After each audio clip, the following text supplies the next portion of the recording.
Michael Jackson ১৫০ বছর বাঁচতে চেয়েছিলেন। কারোর সাথে হাত মেলানোর সময় দস্তানা পরতেন, মুখে মাস্ক লাগাতেন। নিজের দেখাশোনার জন্য বাড়িতে ১২ জন অভিজ্ঞ ডাক্তার নিযুক্ত করেছিলেন, যারা তার চুল থেকে পায়ের নখ পর্যন্ত প্রতিদিন পরীক্ষা করত। খাবার ল্যাবরেটরিতে পরীক্ষা করে খাওয়ানো হতো। প্রতিদিন ব্যায়াম করানোর জন্য ১৫ জন লোক নিযুক্ত ছিল। মাইকেল জ্যাকসন ১৫০ বছর বেঁচে থাকার লক্ষ্যেই এগিয়ে যাচ্ছিলেন। ঘুমাতেন অক্সিজেনযুক্ত বিছানায়। নিজের জন্য অর্গান ডোনার প্রস্তুত করে রেখেছিলেন, যাদের খরচ নিজে বহন করতেন, যাতে হঠাৎ প্রয়োজন হলেই তারা কিডনি, লাংস, চোখ ইত্যাদি অঙ্গ মাইকেলকে দিতে পারেন। এত চেষ্টা করেও তিনি জয়ী হতে পারেননি, হেরে গিয়েছেন, তাও মাত্র ৫০ বছর বয়সেই। ২৫শে জুন ২০০৯ সালে তার হৃৎপিণ্ড স্তব্ধ হয়ে যায়। নিজের ঘরে থাকা ১২ জন অভিজ্ঞ ডাক্তারের কোনো চেষ্টা কোনো কাজেই লাগেনি। লস অ্যাঞ্জেলেস ও ক্যালিফোর্নিয়ার সমস্ত ডাক্তার একত্রে চেষ্টা করেও তাকে বাঁচাতে পারেননি।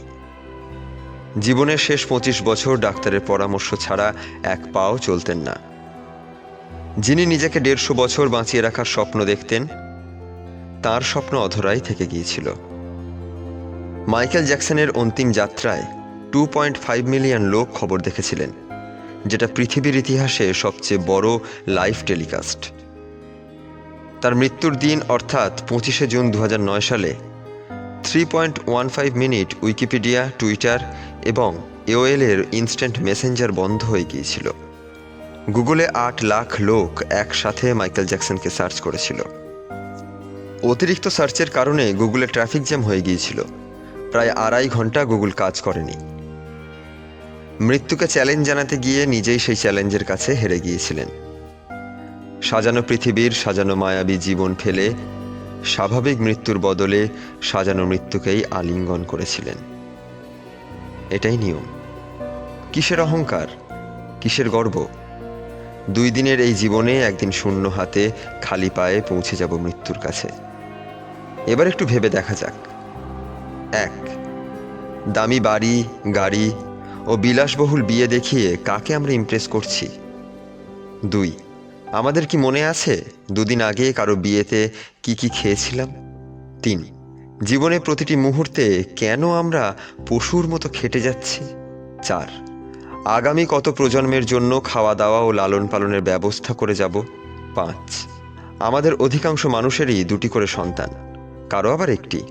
আমাদের জীবনের প্রয়োজন কতটা আর কতটা পেতে চাই, এটা কি কখনো ভেবেছি? ৬. কি মনে হয় আমাদের সন্তানরা রোজগার করতে পারবে না, তাই তাদের জন্য অতিরিক্ত সম্পদ জমানোটা কি এতটাই দরকার? ৭. আমরা কি মাসিক আয়ের ৫ ভাগ নিজের খুশি ও আনন্দের জন্য ব্যয় করি?